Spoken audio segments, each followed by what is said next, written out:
Video games have been around for decades, and many topics of controversy have arisen around this highly evolving field. One such is the effects that video games have on the social and behavioral actions of an individual.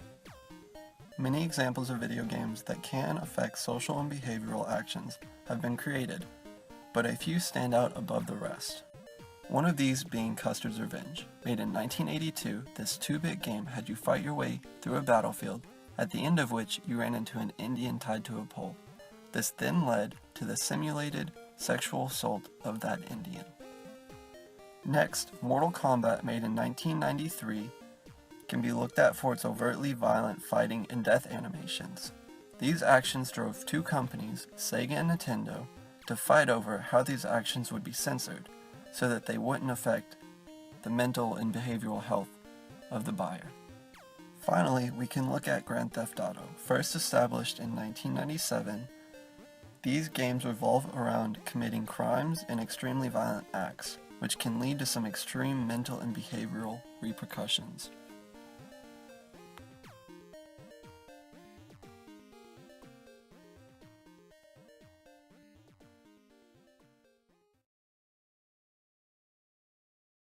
Well, one thing that we definitely know is that general video game usage does seem to be linked with a few different kinds of negative outcomes. I think the story is kind of more complex when we look at things like the content of the video games and also the context, playing it alone versus with others and doing it more socially. So we can talk about that. Okay. But broadly, video game playing and also screen time in general, which could include video game playing, seems to be linked with not so great academic outcomes, sometimes lower GPA.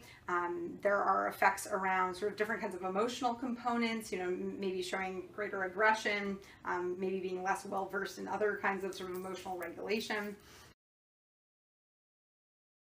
I do think it's influential for adults. It just may be that children are particularly vulnerable and sensitive to some of the effects, certainly through channels of observational learning and the fact that different things are being modeled in video games, that they may not have all the sort of cognitive development to really take in and think about critically.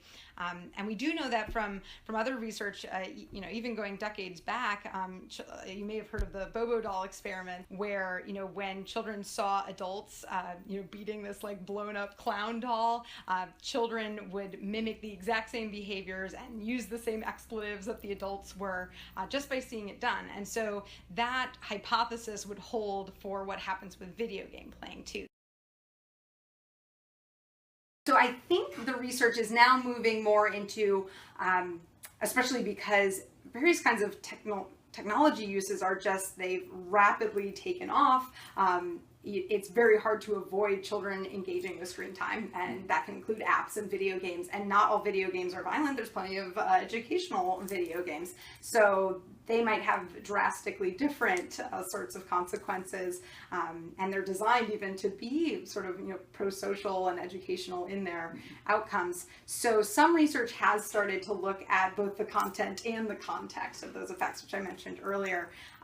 So it seems to be both matters. So for example, certainly violent video game playing seems to have more negative consequences than other kinds of neutral content or maybe even pro-social kind of cooperative content.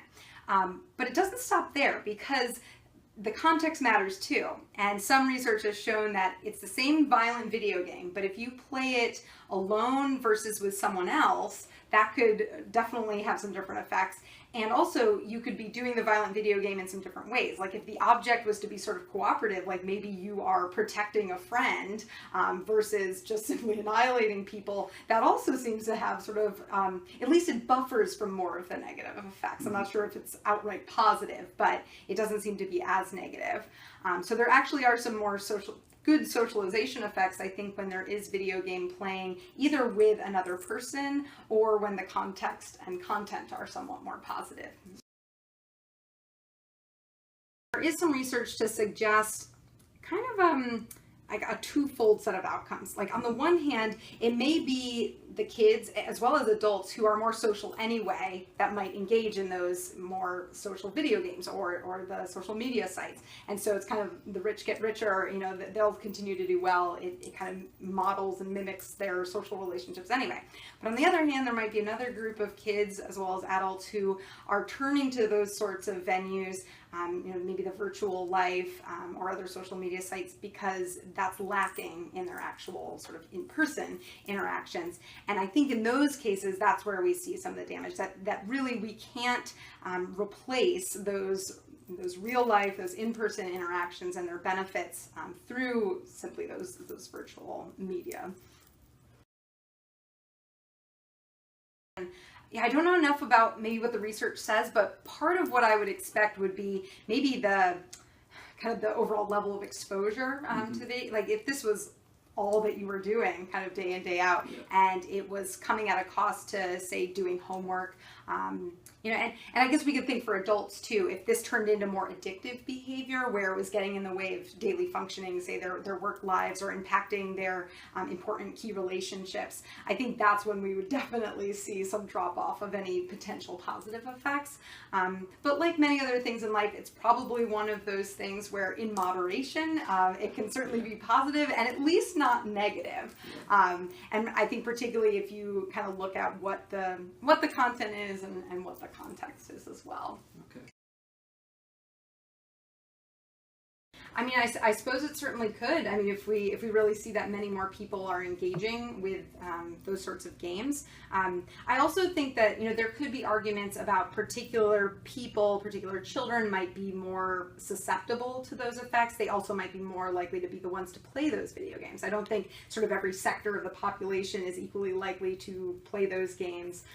I think at the very least there are gender effects. You know, boys and men may be more likely to engage in certain kinds of video games. So, and you know, there's other research, of course, around, you know, aggression, physical aggression being somewhat more likely among men compared to women, but that doesn't mean women aren't aggressive. It just happens sort of in other ways. They tend to be more relationally aggressive than do men. So I think there are some interaction effects of, you know, various sorts of other influences, maybe even ones that are more innate or biological, kind of interacting with this potent environmental effect of playing these very often graphic video games.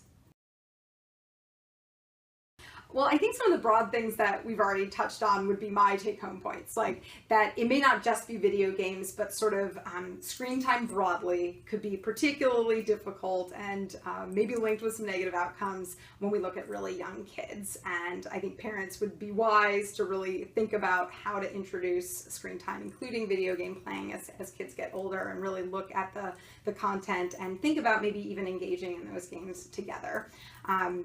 And I think that other theme of kind of like everything in moderation, I don't think we should totally assume that all video games are bad or have negative effects, and it would be really interesting to pinpoint like exactly when and in what ways I think video games could be positive. It's apparent that video games have been and always will be a popular source of entertainment among a vast range of people. The effects that different types of video games have on someone are widely debated due to a multitude of factors. The different kinds of games can be as simple as an app on a smartphone or as advanced and realistic seeming as Grand Theft Auto. Depending on the content and the objective of the game, some effects could be beneficial, whereas some harmful. Similar effects that some researchers associate with those of video games can clearly be exhibited by someone with no video game experience too. As expressed in the interview with Dr. Rachel Farr, even professionals have a hard time pinpointing the direct relation between positive or negative social and emotional outcomes from video games, but that they can in fact cause behavioral differences in an individual.